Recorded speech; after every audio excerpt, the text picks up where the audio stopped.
Lights are bright and blinding as you gaze out upon the stage, but this is no ordinary stage. This is a stage that is not made of your traditional materials, nor does it have the same sort of audience seating. A square stage of clay that has the audience members sitting on all sides, either a few feet away or many feet away. As you gaze upon the stage, you see two large foes facing one another. 1 second they are on their side of the stage, but as soon as the referee signals them, they clash in the middle with the force of hurricanes. This bout lasts only a couple of seconds, with the victor still standing and the loser crushed. A story based on sumo wrestling, the largest known sport that originated in Japan. If a person has never heard of sumo wrestling, then that person is most likely living under a rock. All of my life, the Japanese culture has been a huge part of everything because of my grandfather. A man that loved the culture so much that he adopted it as his own. Not only that, but I have been watching and researching sumo these past couple of years. The best way to cover sumo wrestling is to look at the basics and rules, the hierarchy of sumo, and a sumo's everyday life. Now, let us move on to the basics and rules of sumo. Sumo wrestling has been around for a very long time, seeing as how it is the oldest sport of Japan. It is also known as Japan's national sport due to the religious, yet also sport spectacle it portrays, shown within the Japan Guide. The basic layout of a sumo ring is a large circle, about 15 feet in the diameter. The crowd surrounding the ring is based around the ring side seating, into the box seats, and lastly, the balcony seats. The ringside seats are the most expensive and are said to be the only ones for those that are of true Japanese, as said by Julie in the Earth Trekkers article. There is an opening ceremony that begins it all, with the elders coming into the ring to initiate the ceremony.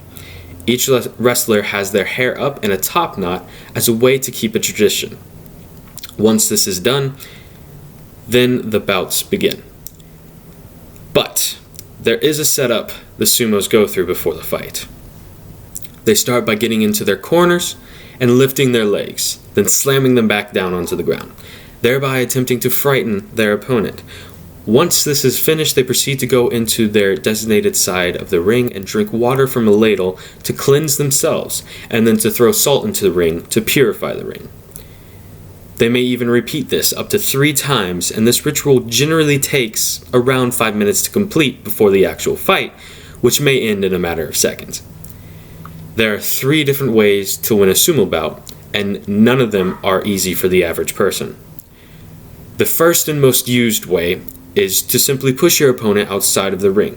This is done through slaps, since punching is not allowed, grabbing the opponent's mawashi belt, and using that as leverage. Low kicks, this is a very loose term and is hardly ever used. Throws and picking up your opponent are all within the boundaries of the rules. Secondly, would be to have your opponent touch the ground with any part of their body other than the soles of their feet. To knock your opponent down is no easy feat. Sumos weigh approximately 100 to 300 plus pounds, causing these brawls to be incredible bouts of brute strength and sheer force of will to outdo their opponents. Thirdly, if a sumo's mawashi falls off or is pulled off during a bout, they automatically lose the fight. Now that we know the basics, let's move on to the hierarchy of sumo. The Japanese are huge on customs and traditions based around their culture. Japan, to this day, keeps a style of hierarchy system from feudal Japan. With sumo, they like to have a hierarchy system that applies to the amount of wins a sumo achieves within a tournament. Based on win to loss ratio, if a sumo gets a positive ratio, they move up and vice versa. The top of the sumo hierarchy would be the yokozuna, as stated by the Encyclopedia Britannica. By being in a higher state of a hierarchy, one can obtain a much higher social standing along with certain benefits. Plus, being at the top, each fight you win has a much larger sum of money to be won compared to those in the lower stages. As a yokozuna, when a wrestler is to retire from sumo, there is a grand ceremony to commemorate their sumo and to cut off the hair they grew for the famous top knots that sumos wear. With that in mind, we now move on to the daily life of a sumo wrestler. Sumos will live in the same stable, a large house, and they all train and sleep within the stable, as shown in the BBC article. Stables can have anywhere from a great many sumos to just a few. Many stables are run by a retired yokozuna that train and watch over the next generation of sumo wrestlers.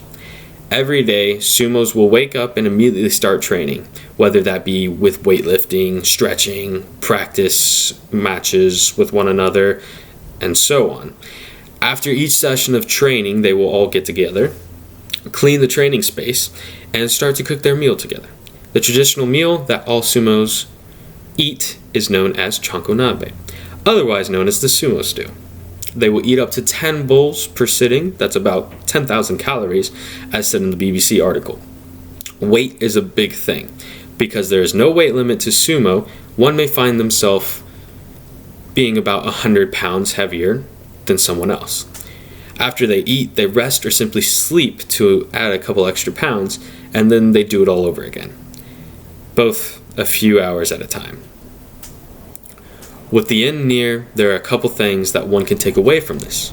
Sumo wrestlers may be large, but they are very fit and train rigorously each and every day.